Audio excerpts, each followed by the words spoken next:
mga ka-ages talaga. Parang pareho talaga tayo mga marites. Siyempre na abang talaga tayo sa ating mga idol, di ba? Shoutout kay Catherine De Pera. Yan, sabi niya, nasaan naman po ang hobby ni Ate Juliet? Oh, matagal na rin silang hiwalay. Hindi rin nag-work ang relationship na tinatawag. Pero ang pagka narinig ko doon last time, di ko matanda ko sa ang interview, okay naman daw, good terms lang sila. Pero wala lang. Yun lang. Yun lang kasi alam ko, hindi ko pwedeng dugtungan eh. Mayroon kasi gawa tayo ng kwento dito ba? Na wala tayo, hindi tayo ganun ka-updated sa mga ganyan. Kasi di ba, ang siguro, mas ang updated talaga dito, yung pinaka solid na matagal na nakaabang talaga sa kanyang, ano ba, sa kanyang mga personal na buhay.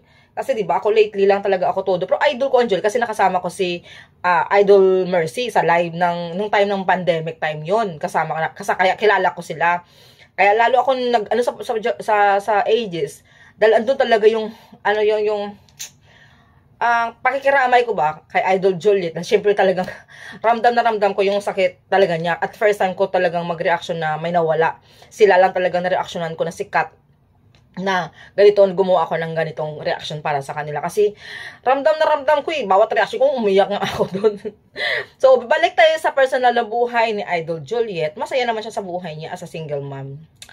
Minsan, sa totoo lang, maganda naman talaga maging single mom eh. Kung hindi naman mag-work ang relationship at kung pili, kasi ang pagiging single mom naman talaga is our choice eh. Siguro gaya ni Idol Juliet, dahil busy din sa buhay niya, ganito, maraming ganyan. So, mas pinili na siguro niya maging single mom. Kasi kung hindi ka mo na maunawaan ng partner mo, hindi, bye. Pero gano'n naman talaga yung guys. Kasi pag hindi talaga mag-work ang relationship, wala tayong magawa. Kahit ano pang gagawin natin na pilit natin gagawin na maging maayos, kung hindi talaga kayo, masaya naman maging single mom kaya.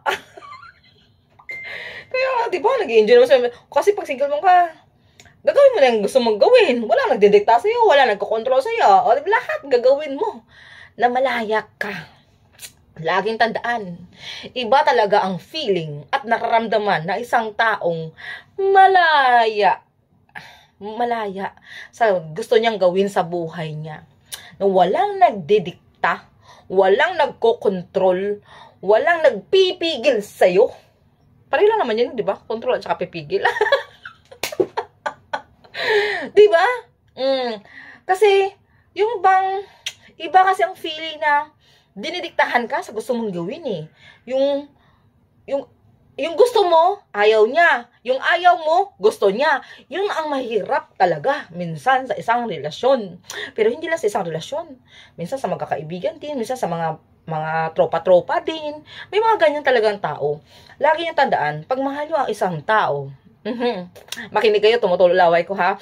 Pag mahal niyo ang isang tao, don't ever control. O, tama ba English ko? Basta ganun yun. Huwag mong kontrolin ang isang tao. Dapat bigyan mo pa rin siya ng freedom na gawin niya ang gusto niyang gawin sa buhay niya. Diba? Kasi kung nagmamahalan talaga kayo, andyan talaga yan eh. Manatiling talagang kayo. O, pero, at least, mas andun pa rin yung tinatawag na sinusuportahan mo lang siya sa gusto niyang gawin sa buhay niya. Basta alam mo na sa tama. Pero pag mali naman talaga, siyempre, correction na naman. Hindi naman pwedeng konsuntihin ng mali. Yan lang mga ka-ages. Wala na akong ibang i-chismis. Tumutulo ng laway ko. That's it. And, wait. Mag-shoutout muna tayo ng bunga-bunga. Oy! Tayo lang.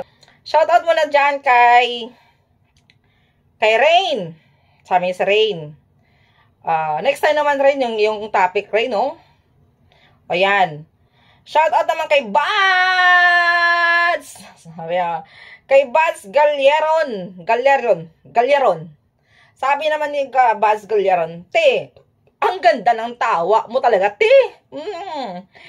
Si Ma'am Leia Silvestre, ang nakabili ng bahay ni Idol Mercy. O yan. Natapit na tayo. Ito ay comment niya sa yung sabi ko nga na may nakabili ng bahay ni Idol Mercy. Pero alam ko si Ma'am Leia yun. Kaya shout out sa iyo, Bads! Sino pa? Magsha-shout out tayo saglit. Kahit saglit lang muna. Si Nora pala. Wait, si Nora Galasias. Wait. Si Nora Galasias. Shoutout sa ng bonggang-bongga Sisi Love. Kasi nga, ito si Nora Galasias. Wow, number 1 talaga nag-comment sa aking video kanina. Ilongga na ako ba? Ayan, shoutout kay Nora Gasias. Oh. Nora Gasias, shoutout sa ng bonggang-bongga Sisi Love dahil nakikita ka talaga mula umpisa, nag-reaction ako sa ages, andyan ka, nagsusuporta talaga sa akin. Kaya shoutout din. Shoutout din kay Arian Manalo. Thank you so much. Sila sa very supportive friend natin ngayong bagong kaibigan natin sa YouTube. And shoutout kay Mami Yours. Of course. Diba, Mami Yours? Ang very, very supportive nating Mami. At shoutout din kay Minerva Lainisa, tama ba? Sis Minerva, shoutout sa ng bongbongga, sabi niya, thank you so much, sis love. Kay Winnie Alagon, isa kasi si Winnie to, naka-attract ng ano ko, dahil marites din to eh. Every time na magpe-premiere ako kasi, ang galing din niya magko-comment, nanonood kasi yan siya eh. Yun ang isa sa mga nakaka-attract sa akin talaga, yung nakipag-engage dun sa premiere, makipag-chikahan, kasi nga, nanonood talaga sila ng premiere mo, hindi yung dot lang kasi wala sila, hindi sila nanonood. Andiyan lang sila, pero hindi sila nakikinig. Kaya shoutout kay Winnie Alagon! Kay Angel din, ang ka-ages natin dyan. Shoutout sa ng bonggang-bongga Sisi Love. Shoutout din kay Maridel. Mga ka-ages to guys, ang daming solid na ka-ages. Shoutout din kay Maridel, kay Bornox, of course, solid natin supporters yan. Bornox, thank you so much. Kay Madam Galita, Madam, thank you sa suporta mo. Ganun lang. Ayun, bot na lang. Das Vlog, shoutout sa ng bonggang-bongga. Ito naman si Nash Baljon. Shoutout mga ka-ages yan guys. Grabe.